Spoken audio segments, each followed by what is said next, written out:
कहते हैं नदी किनारे रूखड़ा जब तब होए विनाश। नदी किनारे खड़े पेड़ का कभी भी विनाश हो सकता है। चीन ने अब पाकिस्तानी सेना को भारत के खिलाफ किया तैयार और उसके लिए पाकिस्तानी सेना को उसने बहुत बड़ी मदद कर दी है। क्या चीन पूरी तरीके से जंग लड़ने को हो गया है तैयार? तो वहीं यूएन ने ढूंढ कर निकाल लिया है उस देश को जिस देश की सेना जब यूएन के द्वारा किसी और देश में भेजी जाती है शांति सेना के रूप में, तो अपने साथ जासूसी के उपकरण ले जाते हैं और यह मुद्दा बहुत बड़ा बन चुका है। यहाँ तक कि उस देश के प्रधानमंत्री के 5 खास लोग फंस रहे हैं। जानेंगे वह देश कौन सा है। तो वहीं आखिरकार बाइडेन ने भारत के साथ मिलकर उतार ही दी सेना। आइए जानते हैं इन खबरों को विस्तार से। जिस तरह के हालात बन रहे हैं उसे देखकर ऐसा लगता है जैसे अंतर्राष्ट्रीय राजनीति में खासकर जब से बाइडेन आए हैं तब से बाइडेन को कई देश हल्के में ले रहे हैं, जिसमें से एक चीन भी है। चीन अब जोरदार ढंग से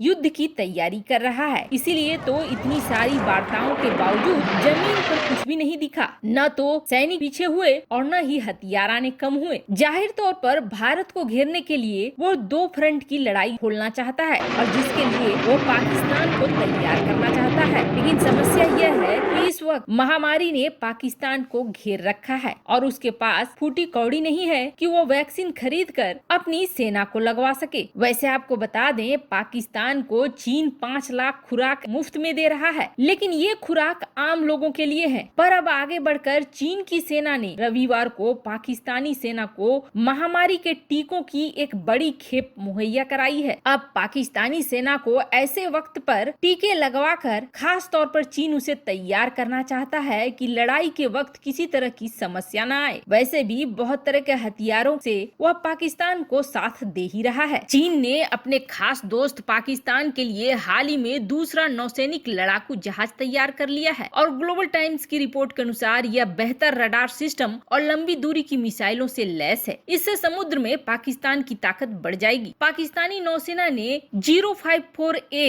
टाइप के 4 वॉरशिप के निर्माण के लिए 2017 में चीन से करार किया था और पहला जहाज अगस्त 2020 में तैयार भी हो गया है। वैसे तो 8 पनडुब्बियां भी देने वाला था, लेकिन उसमें जर्मनी ने अड़ंगा लगा दिया है, इंजन देने से मना कर दिया है। पर इन सब तैयारियों के बावजूद पाकिस्तान और चीन के सपनों पर पानी फेर दिया बाइडेन ने। बात करेंगे उसके बारे में भी, लेकिन सबसे पहले ये जान ले कि यूएन में एक बड़ा भंडाफोड़ हुआ है। यूएन की शांति सेना और ट्रूप पर जितना विश्वास दुनिया के देश करते हैं उतना शायद किसी और पर नहीं करते हैं। खास तौर पर जिन देशों में विपदा आती है और वहाँ यूएन की शांति सेना जाती है तो वहाँ काफी यकीन किया जाता है। हालांकि अब तक हमने ये सुना था कि पाकिस्तान अपने यूएन ट्रूप्स के जरिए धर्म परिवर्तन कराने की सोचता है और करता है, लेकिन कभी ये नहीं सुना था कि ये सेना जासूसी का काम भी करते हैं। और इस बार 7 मानव अधिकार ग्रुप को बुलाया गया है यूनाइटेड नेशन में, खास तौर पर ये रिव्यू करने के लिए, ये देखने के लिए कि जो शांति सेना भेजी जाती है इस खास देश की, वो अपने साथ छिपा कर बड़ी मात्रा में सर्विलांस के मशीनें ले जाते हैं। ये वो मशीनें हैं जो इजराइल की काफी प्रसिद्ध मशीनें हैं। हालांकि जब इस देश से ये पूछा गया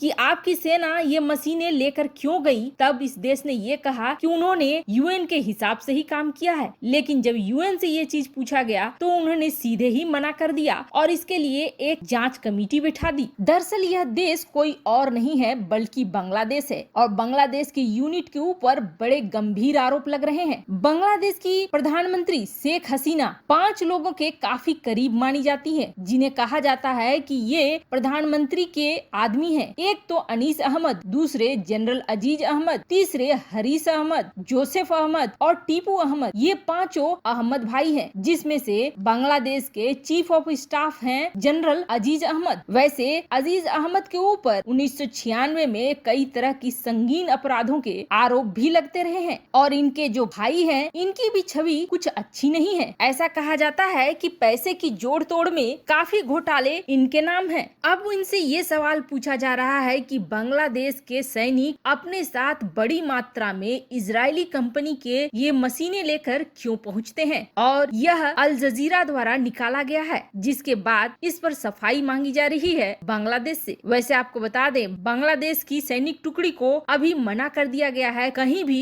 डिप्लॉय करने से। अल जजीरा का इन्वेस्टिगेशन ये कहता है बांग्लादेश की आर्मी, जो कि जनरल अजीज अहमद द्वारा नेतृत्व की जाती है, ये बड़ी मात्रा में सर्विलांस टेक्नोलॉजी का इस्तेमाल करते हैं, जिसे IMSI कैचर कहते हैं, जो कि एक इजरायली कंपनी द्वारा बनाई गई है। इनसे ये आसपास मौजूद ढेर सारी मोबाइलों को ट्रैक कर सकते हैं। वैसे अगर यह सिद्ध हो जाता है तो बांग्लादेश के नाम पर एक बड़ा धब्बा जरूर लग जाएगा। तो वहीं दूसरी तरफ बाइडेन के आने के बाद ऐसा लग रहा था जैसे कि चीजें चीन के कंट्रोल में चली जाएंगी, और बाइडेन को भी लग रहा था कि चीन के साथ अमेरिका के रिश्ते सुधर जाएंगे। इसलिए शुरू में उन्होंने काफी नरम रवैया दिखलाया था और बातचीत की पेशकश करी थी चीन के सामने। लेकिन अब उन्हें दिख रहा है कि चीन ऐसा कुछ करने को तैयार नहीं है, बल्कि अब सीधे सीधे अमेरिका को चुनौती दे रहा है। ऐसे में अब बाइडेन को भी समझ में आ गया है कि भारत के साथ चलने में ही उनकी और उनके देश की नाक बच सकती है। यही वजह है कि बाइडेन जहां अपनी आर्थिक नीतियों में बदलाव कर रहे हैं और अब अपने देश में रोजगार पैदा करने की कोशिश कर रहे हैं और चीनी कंपनियों को निकाल फेंकने के लिए नीति बना रहे हैं, तो वहीं दूसरी तरफ भारत में आखिरकार उतर आई है अमेरिकी सेना, और वो भी अमेरिकी सेना भारत पाकिस्तान के बॉर्डर पर पहुंच गई है। LAC पर तनाव के बीच में दमदार एक्शन की तैयारी हो चुकी है और भारत पहुंच चुकी है अमेरिकी सेना, और अब अमेरिकी सेना भारतीय सेना के साथ मिलकर अपना दम दिखाने वाली है। दरअसल भारत और अमेरिका